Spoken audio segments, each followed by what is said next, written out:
June 26, 2011, Stephen McDaniel entered the residence of his neighbor and fellow Mercer University Law School graduate Lauren Giddings, where he strangled her and threw her dismembered remains in the trash. On June 29th, Giddings' loved ones reported her absence. Local news outlets in Macon, Georgia, dispatched a camera crew to her apartment complex upon learning of her disappearance. On June 30th, McDaniel was interviewed by reporters from television station WGXA. That was living there? Yeah, Lauren was my neighbor. We're just trying to find out where she is at this point. I mean, no one has seen her since Saturday. I mean, the last time anyone heard from her was an email that she sent out, and no one's heard from her since. And did you see her hang out with anyone at the time, anything like that? I mean, no one has seen her since Saturday. I haven't seen anything. I mean, I've always heard noise outside, but it's just people walking by pretty much. And she just recently graduated from Mercer? Yeah, she and I were both JD students. We graduated back in May. What kind of person was she? I mean, what did you see? I mean, she's as nice as can be. I mean, very personable, very much a people person. Do you know any enemies she might have had, somebody that might want to hurt her? No, we don't know where she is. I mean, the only thing we can think is that maybe she went out running and someone snatched her. Because we went over. One of her friends had a key. We went inside and tried to see if there was anything amiss, but she had a door jamb that was sitting right by it, so there was no sign that anyone broke in. The door was locked when everyone got here. We just don't know where she is. What about in the parking lot area? I know they've been doing a lot of. I think that's where they have recovered the body or whatever they recovered from there. Body. Anything there? Had you seen anything there? I mean, we don't know if this is the same person. You know what I mean? Like, they took out a body there earlier. We don't know if it's the same person or not. So that's how we're trying to ask people if they know who lived there. While some initially interpreted McDaniel's reaction as mere shock over the loss of an acquaintance, police identified him as a suspect in the investigation the following day. It was subsequently established that McDaniel was responsible for Giddings' murder and dismemberment. Considering the heinous nature of the crime, its brutality, and McDaniel's limited prior contact with Giddings, many speculate that had he not been apprehended, he would have continued to harm more women. Delving into the mind of a killer. Stephen McDaniel, born on September 9, 1985, spent his childhood near Atlanta, Georgia. An academically inclined youth, he excelled in his studies and eventually graduated from Mercer University's law school. His future victim, Lauren Giddings, was also a graduate of the same institution. In 2011, both McDaniel and Giddings, then aged 25 and 27 respectively, resided in the same apartment complex near campus. While Giddings eagerly anticipated taking the bar exam and embarking on a promising career as a defense attorney, McDaniel harbored a sinister plan: her murder. Superficially, McDaniel appeared harmless.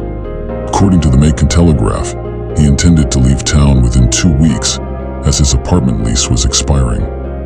However, a police investigation uncovered disturbing secrets. McDaniel's online postings revealed an intense hatred of women and a desire to inflict torture. Despite his apparent lack of social success, McDaniel was found to have stockpiled food and energy drinks in his apartment, suggesting a survivalist mindset. Furthermore, during an interrogation, he admitted to wearing the same underwear for multiple days. McDaniel's pursuit of women was largely unsuccessful. Despite being a member of eHarmony, he struggled to secure dates and had never experienced intimacy. However, the discovery of condoms in his apartment would later play a crucial role in the investigation into Giddings' murder. Shortly after the investigation commenced, McDaniel's behavior raised suspicions among the authorities. Following the discovery of Giddings' dismembered torso in a trash can near her apartment complex on June 30th, McDaniel and other neighbors were questioned about her disappearance. However, none were aware of the grim discovery at the time. While all neighbors consented to apartment searches, McDaniel refused, citing his legal background and desire to protect his space. meticulously inspect his unit under his supervision. This cautious behavior was likely due to the incriminating evidence later found in his apartment, including Giddings' underwear and a stolen master key used to gain entry to her apartment. McDaniel's evasive actions prompted police to monitor him closely. Despite not leaving the apartment complex throughout the day, he remained present as officers searched the other units. It was later disclosed that only Giddings' torso had been located, with the remaining body parts disposed of elsewhere. As McDaniel's composure waned, the police gained a deeper understanding of their suspect and the unsettling aspects of his private life. Through McDaniel's laptop, authorities discovered evidence that he had been meticulously gathering information about Giddings and her whereabouts prior to her death. Additionally, a series of videos revealed that he had been stalking Giddings, observing her apartment unit through a window. The case took a drastic turn for McDaniel when the computer evidence began emerging, and it just kept accumulating, explained McDaniel's attorney Frank Hogue to CBS News. They unearthed an increasing amount of evidence connected to his computer and camera. Initially apprehended for burglary, Stephen McDaniel ultimately confessed to murdering Lauren Giddings. McDaniel's hostile rhetoric towards women and his aspirations to inflict harm to them was expressed on various internet blogs and forums, further solidifying the prosecution's case against him. However, even before securing this evidence, the police were confident they had apprehended the perpetrator based on their initial encounters with McDaniel. Consequently, less than 12 hours after discovering Giddings' body, they summoned McDaniel to the police station for further interrogation. One mistake leads to jail. On June 30th, 2011, as Stephen McDaniel was apprehended and brought to the police station, his composure remained chillingly undisturbed.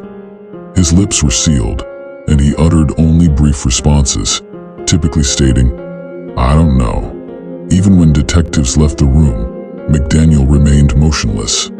The interrogation continued into the early hours of July 1st, but McDaniel maintained his silence. Detective David Patterson relentlessly questioned him about Lauren Giddings' whereabouts, insisting that he was aware of her fate. He also noted McDaniel's shift in demeanor since earlier that day on June 30th, when he had been more forthcoming. "Why are you shutting down?" Patterson inquired. "I don't know," McDaniel responded. Detective David Patterson eventually exited the interrogation room, giving way to Detective Scott Chapman. After a series of unanswered questions, Chapman appealed to McDaniel's human side. "We want to give you the opportunity to tell your story," he said. "That way, you won't be perceived as a monster at the end. I know you're remorseful." Despite the gravity of the situation, McDaniel remained tight-lipped towards Chapman. However, Detective Carl Fletcher's presence prompted a slip-up. In 2014, Stephen McDaniel, who initially denied murdering Lauren Giddings, later attempted to overturn his conviction. During an interrogation, Fletcher confronted McDaniel about condoms found in his apartment, despite his claim of virginity. McDaniel admitted to stealing condoms from his classmates' apartments while they were out. This confession led to burglary charges. McDaniel's burglary confession provided crucial evidence for his involvement in Giddings' murder. In 2014, he pleaded guilty, admitting to breaking into her apartment, strangling her, and dismembering her body using a hacksaw. McDaniel received a life sentence. Despite numerous appeals alleging ineffective counsel and stolen defense materials, McDaniel's appeals have been unsuccessful. Legal experts predict that he will likely remain incarcerated for life, with parole eligibility in 2041. I would like to take this time to pay my respects to the victim and all the families that were affected by this horrific act on both sides. You deserved better. May you rest in peace. Conclusion. In some cases, stalking can escalate to violence.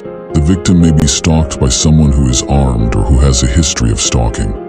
They may also be stalked by someone who is mentally ill. If you or someone you know are being stalked, it is important to take action to protect yourself.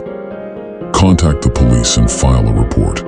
Tell your friends and family about what is happening. Get a restraining order. Change your phone number and email address. moved to a new home. Stalking is a serious crime. Thank you for watching, and please like and subscribe for more Killer Cliff Notes, and I'll see you in the next one.